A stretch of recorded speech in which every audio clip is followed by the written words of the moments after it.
ಪತ್ರಿಕೆಯಲ್ಲಿ 8ನೇ ತರಗತಿಯ ಕೋರ್ ವಿಷಯ ಸಮಾಜ ವಿಜ್ಞಾನದಲ್ಲಿ ಕಲಿಕಾ ಹಾಳೆ 62ಕ್ಕೆ ಸಂಬಂಧಪಟ್ಟಂತೆ ಉತ್ತರಗಳನ್ನು ತಂದಿದ್ದೀನಿ. ಇದು ತುಂಬಾ ಇಂಪಾರ್ಟೆಂಟ್ ಆಗಿರ್ತಕ್ಕಂಥ ವಿಡಿಯೋ ಇತ್ತು. ಇನ್ನೇನು ಕೇವಲ ಎರಡು ಕಲಿಕಾ ಹಾಳೆಗಳು ಉಳಿದವು. ಆ ಉತ್ತರಗಳನ್ನು ಸಹಿತ ಬೇಗನೆ ಹಾಕ್ತೀವಿ ಅಂತ ಹೇಳ್ತಾ ವಿಡಿಯೋನ ಲೈಕ್ ಮಾಡಿ, ನೀವು ಬಳಸ್ತಕ್ಕಂಥ ಸೋಷಿಯಲ್ ಮೀಡಿಯಾ ಪ್ಲಾಟ್ಫಾರ್ಮ್ಗಳಲ್ಲಿ ಶೇರ್ ಮಾಡಲು ಮರೆಯದಿರಿ. ಹಿಂದಿನ ವಿಡಿಯೋ ನೋಡದೇ ಇದ್ರೆ ಈ ವಿಡಿಯೋದ ಡಿಸ್ಕ್ರಿಪ್ಷನ್ ಬಾಕ್ಸ್ನಲ್ಲಿ ಪ್ಲೇಲಿಸ್ಟ್ ಲಿಂಕ್ ಇದೆ. 8ನೇ ತರಗತಿ ಸಮಾಜ ವಿಜ್ಞಾನ ಕಲಿಕಾ ಹಾಳೆಗಳ ಉತ್ತರಗಳು ಅದನ್ನು ಒತ್ತಿ ನೋಡಬಹುದು. ನಾವು 8ನೇ ತರಗತಿಗೆ ಹಿಂದಿ ಮತ್ತು ಸೈನ್ಸ್ ಅಲ್ಲಿನೂ ಕೂಡ ಕಲಿಕಾ ಹಾಳೆಗಳಿಗೆ ಸಂಬಂಧಪಟ್ಟಂತೆ ಉತ್ತರಗಳನ್ನು ಹಾಕಿದ್ದೀವಿ. ಪಾಠಗಳ ಕ್ವಶನ್ ಆನ್ಸರ್ಸ್ ವಿಡಿಯೋಗಳಿದ್ದಾವೆ. ಹಿಂದಿ, ಸೈನ್ಸ್ ಮತ್ತು SS ಅವುಗಳನ್ನು ಸಹಿತ ನೋಡಬಹುದು. FA SAಗೆ ಸಂಬಂಧಪಟ್ಟಂತೆ ಎಕ್ಸಾಮ್ ಕ್ವಶನ್ ಪೇಪರ್ಸ್ಗಳಿದ್ದಾವೆ. ಅವು ವಿಡಿಯೋಗಳನ್ನು ಸಹಿತ ತಪ್ಪದೇ ನೋಡಿ. ಏನಾದರೂ ಸಂದೇಹಗಳಿದ್ರೆ ಕಮೆಂಟಲ್ಲಿ ನಾವು ಪಿನ್ ಅನ್ನು ಸಹಿತ ಮಾಡಬಹುದು ಅಂತ ಹೇಳ್ತಾ ಕಲಿಕಾ ಹಾಳೆ 62ರ ಉತ್ತರಗಳನ್ನು ನೋಡೋಣ. ನೋಡೋಕ್ಕಿಂತ ಮುಂಚೆ ಕಲಿಕಾ ಹಾಳೆ 61ರಲ್ಲಿ ಈಗಾಗಲೇ ನೀವು ಬ್ಯಾಂಕ್ ವ್ಯವಹಾರಕ್ಕೆ ಸಂಬಂಧಪಟ್ಟಂತೆ ವಿದ್ಯಾರ್ಥಿಗಳೇ ಕೆಲವೊಂದಿಷ್ಟು ಬ್ಯಾಂಕ್ನಲ್ಲಿ ಬಳಸ್ತಕ್ಕಂಥ ಪಾರಿಭಾಷಿಕ ಪದಗಳ ಬಗ್ಗೆ ತಿಳಿದುಕೊಂಡಿದ್ದೀರಿ. ಉದಾಹರಣೆಗೆ ಉಳಿತಾಯ ಖಾತೆ, ಚಾಲ್ತಿ ಖಾತೆ, ಠೇವಣಿ, ನಿಶ್ಚಿತ ಠೇವಣಿ, ಓಕೆ, ಈ ಥರನಾಗಿರ್ತಕ್ಕಂಥ ಎಲ್ಲ ಒಂದು ಪಾರಿಭಾಷಿಕ ಪದಗಳ ಅರ್ಥ ತಮಗೆ ಗೊತ್ತಾಗದ.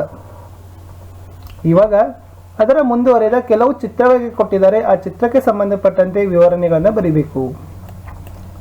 ಕಲಿಕಾ ಹಾಳೆ 62 ಚಟುವಟಿಕೆ 1. ಈ ಕೆಳಗೆ ನೀಡಿರುವ ಚಿತ್ರ ನಮೂನೆಗಳನ್ನು ಗುರುತಿಸಿ ಬರೆಯೋದು, ಅವುಗಳ ಬಗ್ಗೆ ಬಲಗಡೆ ಸಂಕ್ಷಿಪ್ತವಾಗಿ ಬರೆಯೋದು ಅಂತ ಹೇಳಿದ್ದಾರೆ. ಫಸ್ಟ್ ಚಿತ್ರದಲ್ಲಿರ್ತಕ್ಕಂಥದ್ದು ಡೆಬಿಟ್ ಕಾರ್ಡ್ ಅಂತ ಕರಿತೀವಿ. ಇಲ್ಲಿ ಡೆಬಿಟ್ ಕಾರ್ಡ್ ಮತ್ತು ಕ್ರೆಡಿಟ್ ಕಾರ್ಡ್ ಎರಡನ್ನೂ ಕೂಡ ಇರ್ತವೆ. ಡೆಬಿಟ್ ಕಾರ್ಡ್ ಅಂದರೆ ನಮ್ಮ ಖಾತೆಯಲ್ಲಿನ ಹಣವನ್ನು ನಾವು ಯಾವಾಗ ಬೇಕಾದವಾಗ ಪಡೆಯಬಹುದು. ಬಟ್ ಕ್ರೆಡಿಟ್ ಕಾರ್ಡ್ ಅಂದರೆ ಏನಪ್ಪ ಅಂದರೆ ಬ್ಯಾಂಕ್ನವರು ಆ ಕಾರ್ಡ್ಗೆ ಇಂತಿಷ್ಟೇ ಅಂತ ಒಂದು ಪರಿಮಿತಿಯನ್ನು ಕೊಡ್ತಾರೆ. 50,000, 1 ಲಕ್ಷ, 10,000 ಅಂತ ಕೊಡ್ತಾರೆ. ಆ ನಿಗದಿತ ಅವಧಿ ಇರುತ್ತೆ, ಒಂದು 30 ದಿನಗಳದ್ದು.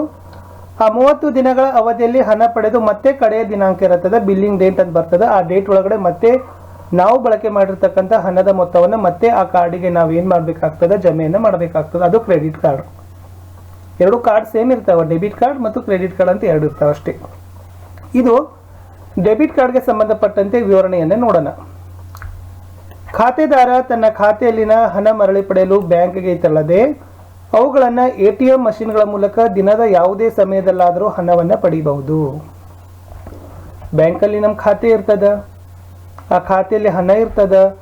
ಬಟ್ ಅವಶ್ಯಕತೆ ಇದ್ದಾಗ ಏನಾಗ್ತದಪ್ಪ ಅಂದ್ರೆ ಎಮರ್ಜೆನ್ಸಿ ರಾತ್ರಿ ಸಮಯದಲ್ಲಿ ಹಣದ ಅವಶ್ಯಕತೆ ಇದ್ದಾಗ ನಮ್ಗೆ ಏನಾಗ್ತದಪ್ಪ ಅಂದ್ರೆ ಹಣ ಬೇಕಾಗ್ತದ. ಅವಾಗ ಬ್ಯಾಂಕ್ಗಳು ಕ್ಲೋಸ್ ಇರ್ತಾವ.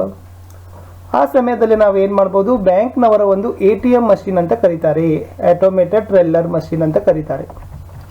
ಆ ATMಗಳಲ್ಲಿ ನಾವು ಹೋದರೆ ಈ ಕಾರ್ಡನ್ನು ಉಪಯೋಗಿಸಿ ನಾವು ಹಣವನ್ನು ಪಡಿಬಹುದು ದಿನದ ಯಾವುದೇ ಸಮಯದಲ್ಲಿ. ಮೆಟ್ರೋಪಾಲಿಟನ್ ಸಿಟಿಗಳಲ್ಲಿ ಮತ್ತು ತಾಲೂಕಾ ಜಿಲ್ಲಾ ಕೇಂದ್ರಗಳಲ್ಲಿ ದಿನದ 24 ಗಂಟೆಗಳ ಸಹಿತ ATMಗಳು ಇವತ್ತು ಕಾರ್ಯವನ್ನು ನಿರ್ವಹಿಸ್ತವೆ. ಈ ಕಾರ್ಡ್ಗೆ ಒಂದು ರಹಸ್ಯ ಸಂಖ್ಯೆ ಇದ್ದು ಅದನ್ನು ಉಪಯೋಗಿಸಿ ವ್ಯವಹರಿಸಬಹುದು. ರಹಸ್ಯ ಸಂಖ್ಯೆ ಅಂತಂದರೆ ಪಿನ್ ಕೋಡ್ ಅಂತ ಕರಿತೀವಿ. ಒಂದು ಪಿನ್, ಪರ್ಸನಲ್ ಐಡೆಂಟಿಫಿಕೇಶನ್ ನಂಬರ್ ಅಂತ ಕರೀತಾರೆ. ನಿಮ್ಮ ಒಂದು ವೈಯಕ್ತಿಕ ಗುರುತಿನ ಸಂಖ್ಯೆ ಇರ್ತದ, 4 ಅಂಕಿ ಡಿಜಿಟ್ ಇರ್ತದ. ಆ 4 ಅಂಕಿ ಡಿಜಿಟನ್ನು ನೀವು ಏನು ಮಾಡಬೇಕಪ್ಪ ಅಂದರೆ ಉಪಯೋಗ ಮಾಡಿ ಅದನ್ನು ಬಹಿರಂಗ ಪಡಿಸೋ ಹಾಗಿಲ್ಲ.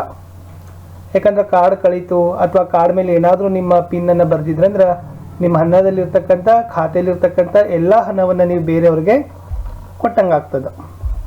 ಅದಕ್ಕೆ ಜಾಗೃತರಾಗಿ ತಾವೇನು ಮಾಡಬೇಕು, ಕಾರ್ಡನ್ನು ಇಡಬೇಕು. ರಹಸ್ಯ ಸಂಖ್ಯೆನ ಆವಾಗ ಬದಲಾಯಿಸಬೇಕು. ಈ ಸೇವೆಗೆ ಬ್ಯಾಂಕ್ ಅವರು ಸೇವಾ ಶುಲ್ಕವನ್ನು ವಿಧಿಸ್ತಾರೆ. ಈ ATM ಕಾರ್ಡ್ ಮೂಲಕ ನಾವು ಹಣ ಪಡೆದ್ರೆ ಅದು ಆಫ್ಲೈನು ಮತ್ತು ವಿದಿನ ಬ್ಯಾಂಕ್ ATMಗಳು ಇರ್ತವೆ. ನೀವು ಬೇರೆ ಬ್ಯಾಂಕ್ ATMನಿಂದ ಹಣ ಪಡೆದರೆ ಇಂತಿಷ್ಟೇ ಸೇವಾ ಶುಲ್ಕ ಇರ್ತದೆ. ಅದೇ ಬ್ಯಾಂಕ್ ATM ಇತ್ತಂದ್ರೆ ಲಿಮಿಟ್ಗಳಿದ್ದಾವೆ. ಮತ್ತು ಈ ATM ಕಾರ್ಡ್ಗಳಿಗೆ ಏನಾಗ್ತದಪ್ಪ ಅಂದ್ರೆ ಕ್ವಾರ್ಟರ್ಲಿ, ತ್ರೈಮಾಸಿಕವಾಗಿ, ಹಾಫ್ ಇಯರ್ಲಿ, ಅರ್ಧವಾರ್ಷಿಕವಾಗಿ ಕಾರ್ಡ್ಗಳಿಗೆ ಇಂತಿಷ್ಟೇ ಸರ್ವಿಸ್ ಶುಲ್ಕವನ್ನು ಏನು ಮಾಡ್ತಾರೆ, ಬ್ಯಾಂಕ್ನವರು ಕೊಡ್ತಾರೆ, ವಿಧಿಸ್ತಾರೆ. ಇಷ್ಟೇನಿತ್ತಪ್ಪ ಅಂತಂದರೆ ಡೆಬಿಟ್ ಕಾರ್ಡ್ ಬಗ್ಗೆ ನಾವು ನೋಡಿದ್ದೀವಿ. ನಿಮಗೆ ಕ್ರೆಡಿಟ್ ಕಾರ್ಡ್ ಬಗ್ಗೆನೂ ಕೂಡ ಇನ್ಫಾರ್ಮೇಷನನ್ನು ಕೊಟ್ಟೆ. ಇನ್ನು ಚಿತ್ರದಲ್ಲಿ ಎರಡನೇದು ಏನು ತೋರಿಸ್ತಾ ಇದ್ದಾರಲ್ಲ, ಇದನ್ನು DD ಅಂತ ಕರೀತಾರೆ. ಏನಂತ ಕರೀತಾರೆ? DD.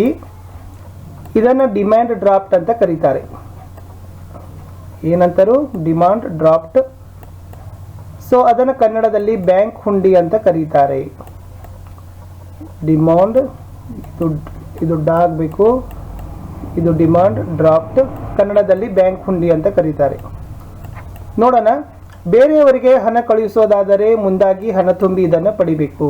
ಎಸ್, ನಾವು ಯಾರೋ ಒಬ್ರಿಗೆ ರೊಕ್ಕ ಕೊಡಬೇಕಾಗದ, ಅವ್ರ ಹೆಸರಿನಲ್ಲಿ ಮೊದಲೇ ನಾವು ಅದನ್ನು ಡಿ ಡಿ ತೆಗೆದು ಬ್ಯಾಂಕಲ್ಲಿ ಹಣ ತುಂಬಿ ಅದರ ಹೆಸರಲ್ಲೇ ನಾವು ಏನು ಮಾಡಬೇಕು, ಇದನ್ನು ಪಡಿಬೇಕು. ರಸೀದಿ ಥರ ಇರ್ತದ ಡಿ ಡಿ. ಈ ಸೇವೆಗೆ ಬ್ಯಾಂಕ್ನವರು ಶುಲ್ಕ ವಿಧಿಸ್ತಾರೆ. ಇಲ್ಲಿ ಹಣಕ್ಕೆ 10,000 ಅಂತ ಇಂತಿಷ್ಟು, 50,000ಗೆ ಇಂತಿಷ್ಟು, 1 ಲಕ್ಷಕ್ಕೆ ಇಂತಿಷ್ಟು ಅಂತ ಹಣವನ್ನು ಶುಲ್ಕವನ್ನು ಬ್ಯಾಂಕ್ದವರು ಕೊಡಬೇಕಾಗ್ತದೆ. ಡಿ ಡಿ ಅವಧಿ 3 ತಿಂಗಳು ಮಾತ್ರ. 6 ತಿಂಗಳು ಇರ್ತದೆ, 3 ತಿಂಗಳು ಕೂಡ ಅದರದ ಡೇಟ್ ವ್ಯಾಲಿಡಿಟಿ ಅಷ್ಟೇ ಇರ್ತದೆ. ಬಟ್ ಅವಧಿ ನಂತರ ಮತ್ತೆ ಮನವಿ ಸಲ್ಲಿಸುವ ಮೂಲಕ ಅದನ್ನು ವಿಸ್ತರಿಸಬಹುದು. In case D D overdue ಆಯ್ತಂದರೆ ಒಂದು ರಿಕ್ವಿಸೇಷನ್ ಲೆಟರನ್ನು ಬ್ಯಾಂಕ್ ಮ್ಯಾನೇಜರ್ಗೆ ನೀವು ಬರೆದ್ರೆ ಅವ್ರು ಅದನ್ನು ಏನು ಮಾಡ್ತಾರಪ್ಪ ಅಂದ್ರೆ ಮತ್ತಿಷ್ಟು ಅದನ್ನು ಮಾನವೀಯತೆ ಆಧಾರದ ಮೇಲೆ ಎಕ್ಸ್ಟೆಂಡನ್ನು ಮಾಡ್ತಾರೆ. ಮುಂದೆ ಇಲ್ಲಿ ಕ್ರಾಸ್ಡ್ ಡಿ ಡಿಗಳನ್ನಂತೂ ಕೂಡ ಬಳಸ್ತಾರೆ. ಆ ಅಕೌಂಟ್ ಪೇ ಅಂತ ಕರೀತಾರೆ. ಸೊ ಡಿ ಡಿ ಮೇಲೆ ನೀವು ಹಿಂಗೆ AC ಅಂತ ಬರೆದ್ರೆ ಅದನ್ನ ಏನಂತಾರೆ, ಅಕೌಂಟ್. ಡೈರೆಕ್ಟಾಗಿ ಅದನ್ನು ಏನು ಮಾಡ್ತಾರೆ, ಅಕೌಂಟ್ಗೆ ಹಾಕ್ತಾರೆ, ಕೈಯಲ್ಲಿ ಕೊಡೋದಿಲ್ಲ ಹಣ. ಅದು ಕ್ರಾಸ್ ಆಗಿರಲಿಲ್ಲ ಅಂತಂದರೆ ಕೈಯಲ್ಲಿ ಹಣವನ್ನು ಕೊಡ್ತಾರೆ. ಇದು ಡಿಮಾಂಡ್ ಡ್ರಾಫ್ಟ್ ಬಗ್ಗೆ ಇತ್ತು. ಇನ್ನು 3ನೇದಕ್ಕೆ ಹೋಗೋಣ ವಿದ್ಯಾರ್ಥಿಗಳು, ಇದನ್ನು ಚೆಕ್ ಅಂತ ಕರೀತಾರೆ. ಇದೇನಿದು? ಚೆಕ್. ನಮ್ಮ ಖಾತೆಯಲ್ಲಿನ ಹಣ ಬೇರೆಯವರಿಗೆ ಕೊಡ ಮಾಡಬೇಕಾದ್ರೆ ನಾವು ಚೆಕ್ಕನ್ನು ಬಳಸ್ತೀವಿ. ಇದು ಒಂದು ದಾಖಲೆ. ಒಬ್ಬ ವ್ಯಕ್ತಿಯ ಖಾತೆಯಿಂದ ನಿರ್ದಿಷ್ಟ ಮೊತ್ತದ ಹಣವನ್ನು ಚೆಕ್ ವಿತರಿಸಿದ ವ್ಯಕ್ತಿಗೆ ಪಾವತಿಸಲು ನಾವು ಆದೇಶ ಮಾಡಿದಂಗೆ ಆಗ್ತದೆ. ಹಣದ ಪಾವತಿಯನ್ನು ಆದೇಶಿಸುವ ಒಂದು ರಸೀದಿಯೇ ಚೆಕ್. ಸ್ವಂತ ಚೆಕ್ ಬಳಸಿ ಸಹ ಹಣ ಹಿಂದಕ್ಕೆ ಪಡಿಬಹುದು ಅಂತ ಏನು ಮಾಡಿದ್ದಾರೆ. ಇದು ಚೆಕ್ ಬಗ್ಗೆ ಇರತಕ್ಕಂಥ ಮಾಹಿತಿ ಇತ್ತು. ಯಾಕಂದ್ರೆ ಮಾಹಿತಿ ಬೇಕೇ ಬೇಕು. Debit card, D D, cheque ಎಲ್ಲ ಸೇಮ್ ಅನಿಸ್ತದೆ, ಬಟ್ ಡಿಫ್ರೆನ್ಸಿಯೇಷನ್ ಬಹಳನೇ ಇದೆ. ಇಷ್ಟು ಕಲಿಕಾ ಹಾಳೆ 62ಕ್ಕೆ ಸಂಬಂಧಪಟ್ಟಂತೆ ಉತ್ತರಗಳನ್ನು ನೋಡಿದ್ದೀವಿ. ಇನ್ನು ಓನ್ಲಿ 2 ಕಲಿಕಾ ಹಾಳೆ ಆದರೆ 8ನೇ ತರಗತಿ ಸಮಾಜ ವಿಜ್ಞಾನ ಸಹಿತ ಮುಗೀತು. ನಿಮ್ಮ ಎಲ್ಲರ ವ್ಯೂಸ್ಗಳಿಗೆ ಥ್ಯಾಂಕ್ ಯು. ಚಾನಲ್ಗಳನ್ನು ಸಬ್ಸ್ಕ್ರೈಬ್ ಮಾಡಿ, ಶೇರ್ ಮಾಡಲು ಮರೆಯದಿರಿ. ಸಿಗುವ ಬೇಗನೆ ಕಲಿಕಾ ಹಾಳೆ 63 ಉತ್ತರಗಳ ವಿಡಿಯೋದಲ್ಲಿ. ಅಲ್ಲಿಯವರೆಗೂ ಬಾಯ್.